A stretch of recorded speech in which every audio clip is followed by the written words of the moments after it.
Thank you for joining us today. We are here to talk about scaling XGBoost with Spark Connect ML and with the latest NVIDIA hardware. And thank you for joining us.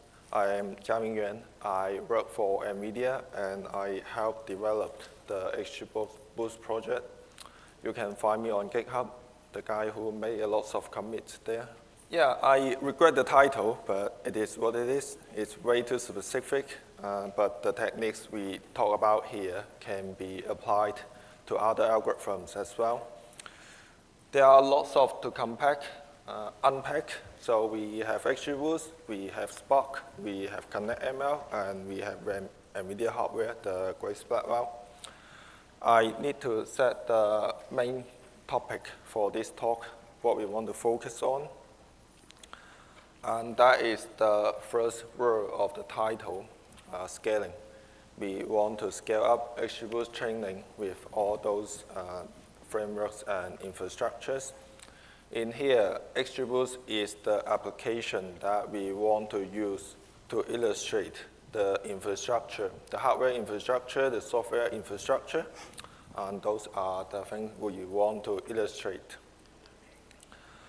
I will give a brief introduction to XGBoost, what it is, what it does, and then I will talk about vertical scaling with the NVLink chip-to-chip, and that is the Grace Blackwell, what I was talking about. And then Bobby will talk about how to combine all these into all these pieces with a single framework with the help of Spark Connect ML. Cool? Good. Let me give a brief introduction to XGBoost. How many people here have used XGBoost before? Wow, that is a lot. All right, great. So I don't have to give much of introduction. Yeah, but anyway. Yeah, so it's a machine learning library for building decision trees. Supports many target types from simple regression to recommendation systems. And also you can define your custom objective for other tasks. For example, maybe you want to do forecasting, maybe you want to do some causal inference and whatnot. And like other decision tree-based model, it excels at tabular datasets, not so good with some other things like text. So the basic idea behind decision trees is that we can, gradient boosting decision trees, is that we can build one tree at a time and for each and every iteration, and then we can combine all these trees into a single large model. The XGBoost implementations supports both numerical features and categorical features, and it is accelerated by NVIDIA GPU. Again, I work for NVIDIA, so if I talk about GPU, it's NVIDIA. Yeah, so since here we are here to talk about scaling, and when it comes to scaling, there are two approaches that we usually talk about. The first one is vertical scaling, which means we want to train with more data on a single node. That brings us to the first topic of this talk, which is the external memory version of XGBoost. We sometimes call it out of core just to be fancy. But yeah, we'll talk a lot more about out of core training.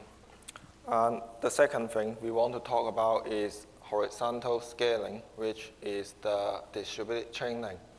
And that means we want to train a model with lots of workers, lots of nodes, be it CPUs or be it GPUs, and with the help of distributed frameworks like Spark, PySpark, and in this talk, the Spark Connect ML, which is the latest iteration of Spark. It's available with Spark 4.0. Yeah, that is the brief introduction, so I don't see I need to dive more into that. We have documentation, we have examples. Feel free to reach out after the talk. We'll be somewhere around this room. Yeah, just wandering around and see if someone wants to chat. But if you are not familiar with XGBoost, that is fine as well. Just think of it as a library for building decision trees is not sophisticated. All right, does that make sense? All right. So XGBoost is actually quite a popular library. So people use it for various types of problem that may or may not fit. Sometimes you don't need machine learning at all, but they use it anyway. Yeah, so sometimes XGBoost is not the optimal solution, but you can still use it as a baseline, as a reference to your better solution, and that's what people do. But you never read decision tree on the news, right? You never see, hey, decision tree company is going to the stock market. Never happens. And you read about large language model, you read about OpenAI on the news, they are making the splashes, not XGBoost, not decision trees, and that is for good reasons. Neural network is remarkable because it's so easy to scale. If you have a background in neural network, you have probably used one of those stochastic gradient descent algorithm. Some people call it graduate descent, but that's not my idea. So that means when you train a neural network, you usually feed batches of the data into the training algorithm. So you never load all the data into the main memory, and then enables you to scale with larger and larger data. But unfortunately, that is not true for many other types of algorithm. And in our case, that's not true for decision tree with gradient boosting. We have to load the entire data set into the main memory for efficient training. And that puts a severe limitation for what we can do with gradient boosting decision trees. You are limited by the size of the GPU memory, which is not a lot. Let's say 60 gigabytes. That is already a really expensive GPU, and you can't go up. On the other hand, we have larger and larger data set to combat the bias and variance problem. There is no replacement for more data. That is the only solution, and it is the best solution. To give you a bit more context for what I'm talking about, another colleague of mine wrote a blog post about scaling XGBoost, and he was using Dask at the time, not important. He's a very nice person, and this is what he said in the blog post. In his blog post, I posted the link there. He said, it is a common hurdle to scale XGBoost because of the memory error, and addressing these errors is challenging. Not important again. So the important thing here is that I want you to know he's a very nice person, because he didn't actually say any of this in his original blog post before publishing. He let me read the draft before publishing the blog post, and I want to show you the original version. Yeah. Ready? Yeah, he said it's riddled with hurdles. He didn't say challenging. And incredibly frustrating. Yeah, that's his inner voice. So I asked, and so he's trying to be nice with me, and so he changed the wording. But so he tried to be nice and honest at the same time. Difficult line to walk. You can try. But the message is clear. The pain is shared, not just with him, but with many other XGBoost users, always running into out-of-memory errors. And we want to train with larger data sets, but XGBoost always wants you to load the entire data set into the main memory, be it GPU or CPU. You are getting OOM error. And that's unfortunate. So we have this conundrum. For small data sets, you don't really care about acceleration, right? Because small data sets are easy to train, it's fast. But when you have a large data set and you think of a GPU, hey, can I use a GPU to accelerate the training? And the answer might disappoint you because you can't fit the data into the main memory. So another solution is to use a lot of GPU. And I work for NVIDIA, so you are welcome to do that. But on the other hand, it might get expensive. So this is our conundrum. We want the GPU to handle large data set, but you cannot do that because you have to feed the data into the GPU memory. So prior to the last release, we had some other solutions as well. These are still good solutions. We are not abandoning them anytime soon. And the first one, and the most important one, is the direct quantization. We can compress the data batch by batch through quantization. And so during the process of quantization, we don't have to load the entire data set into the main memory. And at the end, we compress the data through quantization, and we concatenate the result of the quantization. So in a way, we can train larger than GPU memory size of data set thanks to compression. Yeah, how many people have used this data structure called the quantity matrix before? Okay, a few. Yeah, we don't talk about it enough. Yeah, but that is still a severe limitation, right? Because at the end, we still have to concatenate all the data into a single batch, and that is still bound by the size of the GPU memory. And that's what we want to get rid of, that bound. We want to go beyond the GPU memory. So at this point, we ask ourselves, maybe it's over. We just use neural network for everything. Yeah, if you walk around this conference, the conference, enter a random room, the chances is that it's talking about large language model, not neural network, not decision trees. So yeah, obviously, Databricks think the neural network has taken over the world now. And that's for good reasons. But we still want to use some other more traditional models, like decision tree. It does what it does best. For example, it's easy to explain. You can calculate the exact sharp values for decision trees. It works with tabular dataset and has built-in support for categorical features. These are not just advantage of XGBoost, it's advantage for all decision trees, and you will probably use other machine learning models as well. So we are not ready to just use neural network for everything.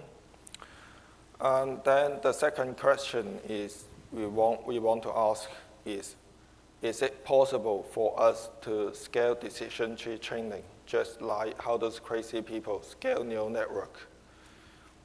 Yeah, if you are here, I assume you have seen one of those large language models before.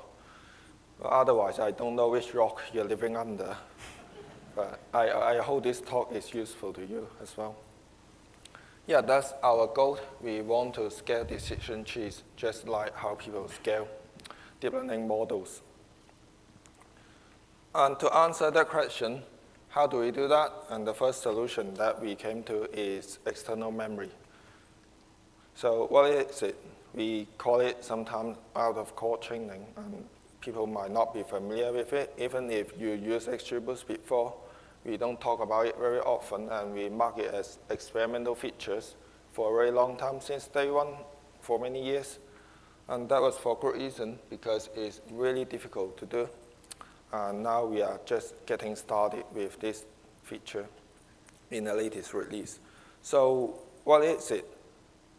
It's just a fancy way of saying that I want to store the data outside of the main memory. So for GPU, I want to store the data on the CPUs, and which hopefully is larger than the GPU memory size. And we want to fetch the data batch by batch so that we don't have to load the entire data set into the GPU memory. Here is a comparison between in-core training and out-of-core training. So if you have used one of those machine learning libraries like the scikit-learn, then you are already familiar with in-core training because you have to load the entire data set into a NumPy array or a pandas data frame, maybe something else like polars. But during training, when you call the fit method, you should have the entire data set in the main memory, and that's in-core training. It's fast, but on the other hand, we have out-of-core training, which is a bit more like training a torch model, so neural network again. So that means you can store the data on somewhere else, maybe CPU memory, maybe on a custom file system, I don't know. But in the end, when you train the model, you can load the data batch by batch. And that's what enables neural network to do all these amazing things, because it can scale up. It's not limited by the machine, by the size of the machine.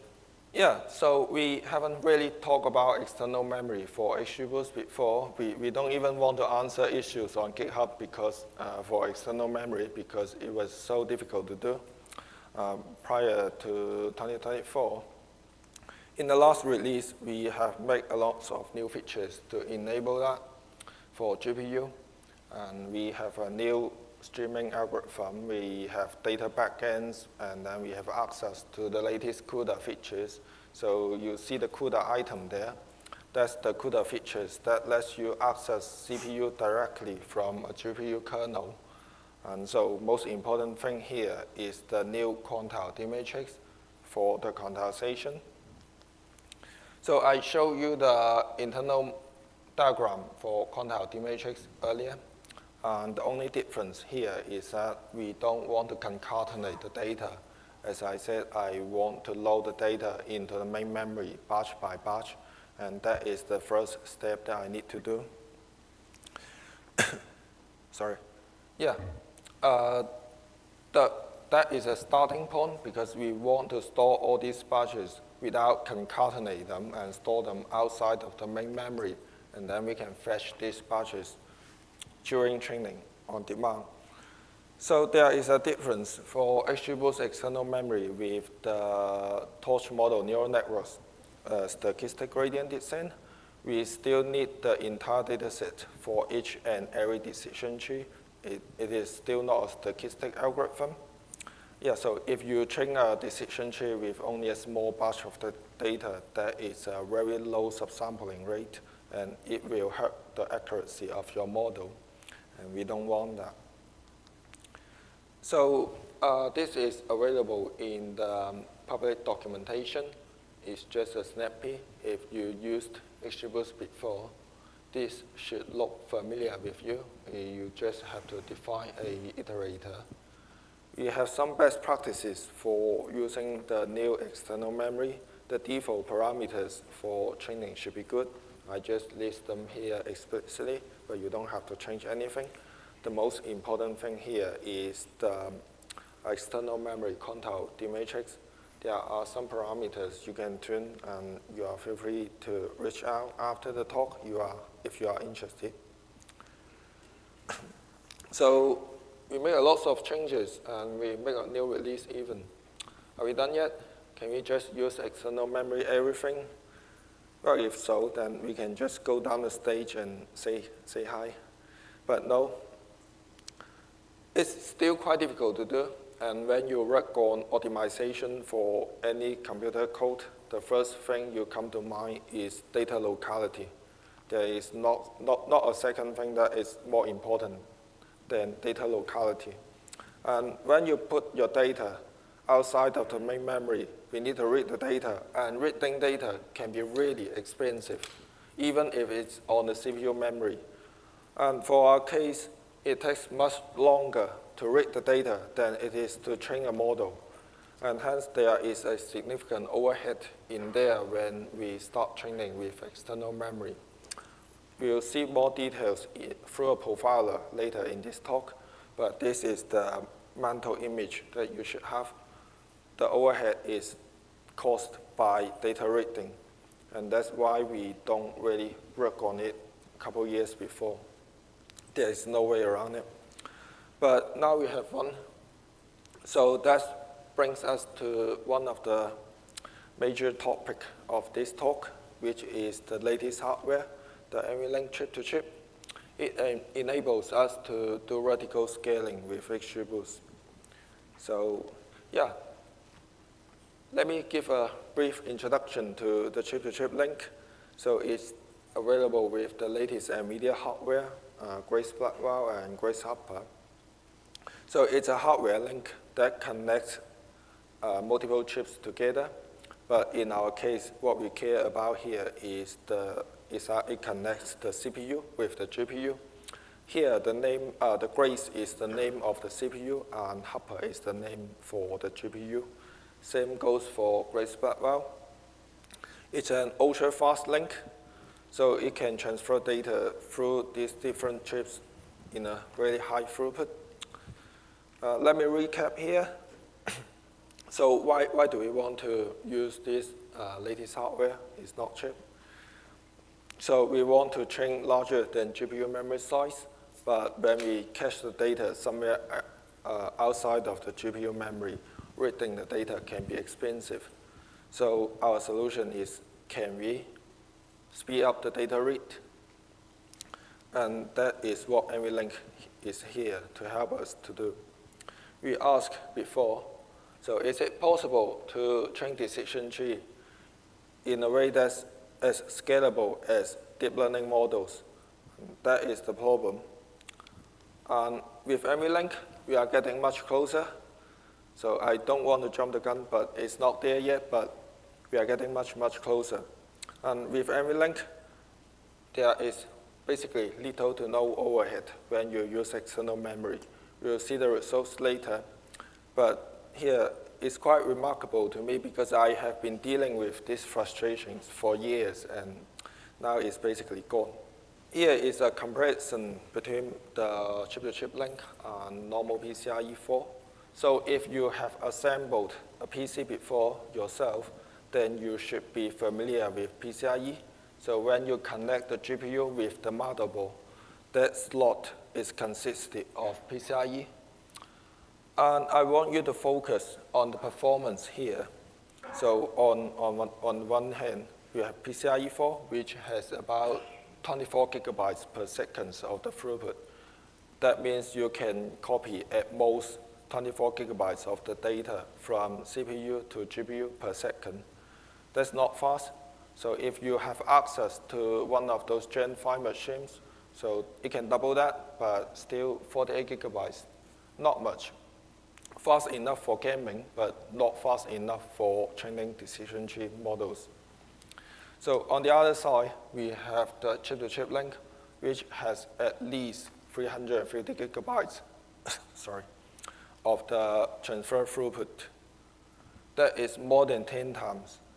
Yeah, that is the throughput that enables us to scale the decision tree training. And you can apply it to other types of algorithms as well, as long as you need fast data read. Yeah, I drew the diagram for how it looks like when we train XGBoost model. This is the comparison. So if we can read the data with high throughput, then we can eliminate all the overhead. This is the diagram that I drew. And I want you to look at what it looks like through a profiler. This is a profiler, the inside system. You can access it online. And this is what it looks like when XGBoost is training models. On the PCIe 4 side, you have lots of wide gaps, and those wide gaps are the overhead that I was talking about.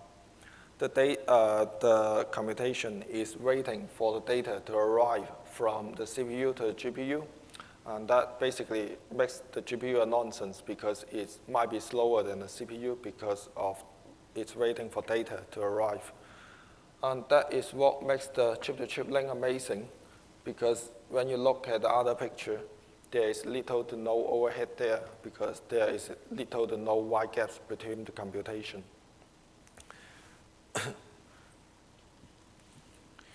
Since the NVLink chip-to-chip is a hardware, so there's not much changes required from the user. If you have access to one of those machines, then you can just run the out-of-core training on it. Yeah, so most of the previous slide was about the chip-to-chip link, which is available with Grace Hopper and Grace Blackwell. But now it's 2025. We are moving from Grace Hopper to Grace Blackwell, and I want to talk about some of the things that we are currently doing. This is still in development, and it's not mature yet. But Yeah, the first thing to notice is that Grace Blackwell, the Blackwell GPU has much, much larger GPU memory size. So for the Grace Blackwell platform, I think the size of GPU memory is 196 gigabytes. That's quite amazing for a single GPU. So I could not imagine that a few years back then, almost 200 gigabytes of GPU memory for a single GPU. On the other hand, there are multiple configurations for the CPU-GPU combination. So with Grace Hopper, you can access one Grace with one Hopper. That is the fixed configuration. It's one Grace, one Hopper, or two Grace, two Hopper. The ratio is one, always one with Grace Hopper. But with Grace Blackwell, this can be configured. You can have one Grace CPU with two Blackwell GPUs, or you can have one Grace CPU with one Blackwell GPU. And that's where the catch is, because that actually kind of brought me some troubles. When you have one CPU and you connect it with two GPUs, the bandwidth is shared between these two GPUs, and that means half of the bandwidth. So that's for XGBoost, that is where the large GPU memory size comes in, because we can split the data cache between the CPU and the GPU. And that's how we work around the reduced bandwidth for the Grace Blackwell. Some variants. Another amazing feature about Grace Blackwell is that it has a hardware decompression engine. So for XGBoost, quantization does most of the compression, and it does well with dense data, but not true for sparse data. For sparse data, it's quite difficult for XGBoost itself to compress the data, and we can use some extra help with some other compression algorithm, like the LG4. And the hardware decompression engine supports all this decompression engine, and we can decompress the data on demand, on the fly, during training, batch by batch. And that is quite amazing. That helps us significantly when we try to reduce the memory usage and reduce the bandwidth usage. Yeah, I want to talk more about NUMA, but it seems I have a very short time limit. So here is a diagram that I drew manually. I hope that's good. So we have new CPU, we have new GPU, we have a hardware link that connects the CPU and GPU. And we build a external memory version of XGBoost on top of this hardware. Bobby will talk more about the Spark Connect ML after I wrap up my talk. So that is a lot of talk, but I want to show you the performance to show that is it worth it to do all this. So what's the largest data set you have trained on with XGBoost? Less than 100 gigabytes, maybe. Like GBM, cat boost. What's the largest data set with a GPU? Yeah, for me, that's about the number. And now we are training decision trees with terabytes of data.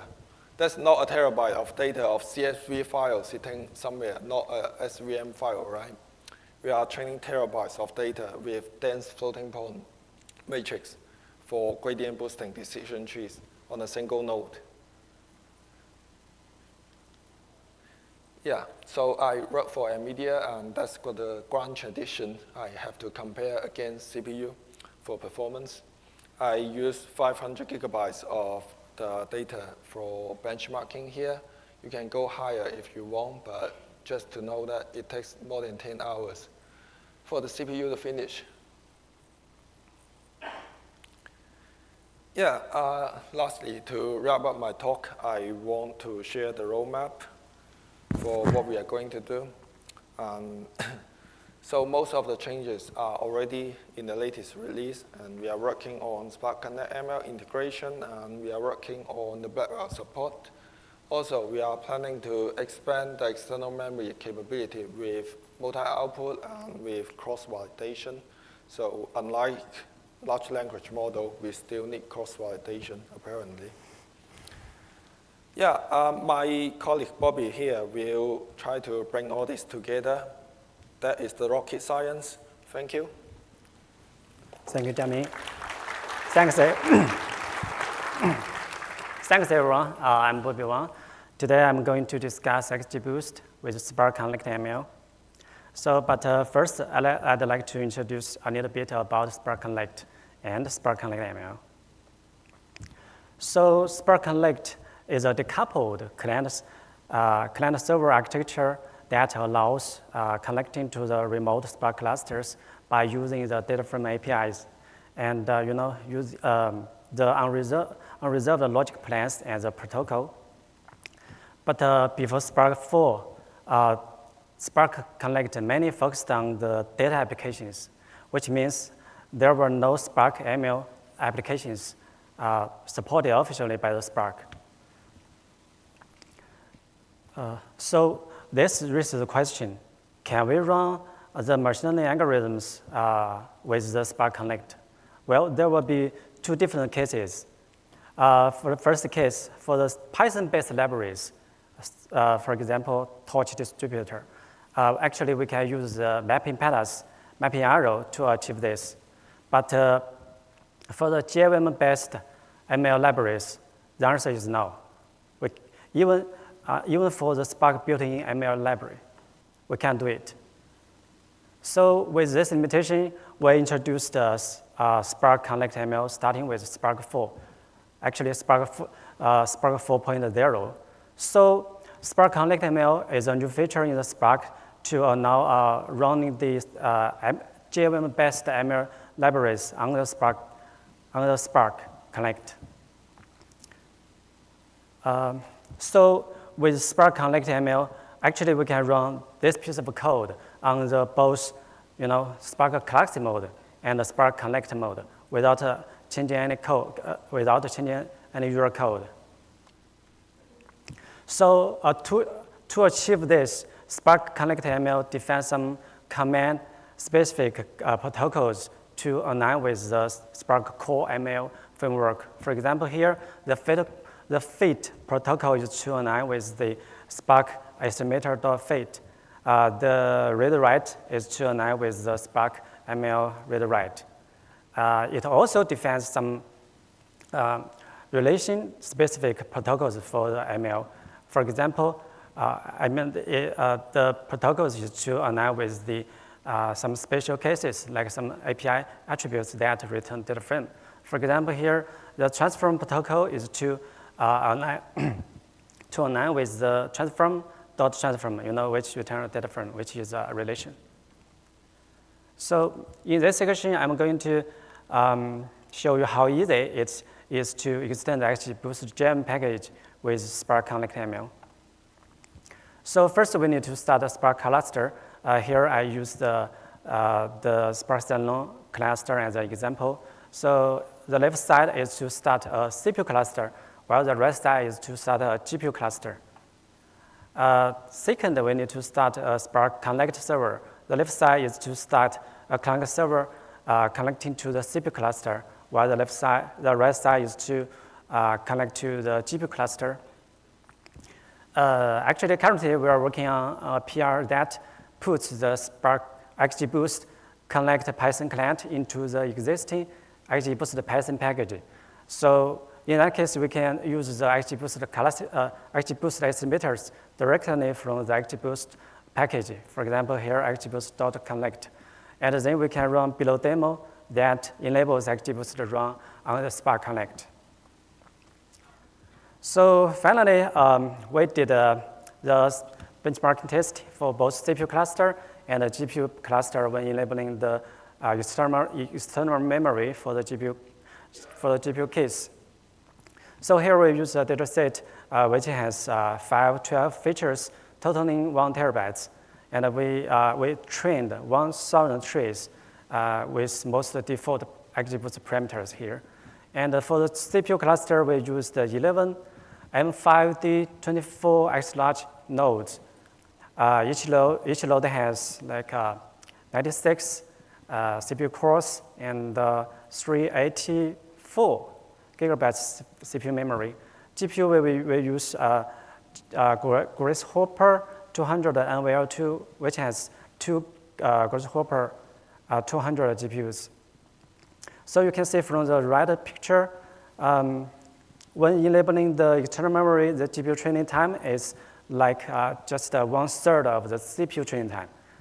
The GPU cost here, you can see from the red picture, is just 5% of the CPU cost, which is quite amazing, right? So I guess that's, that's all. So here are some reference.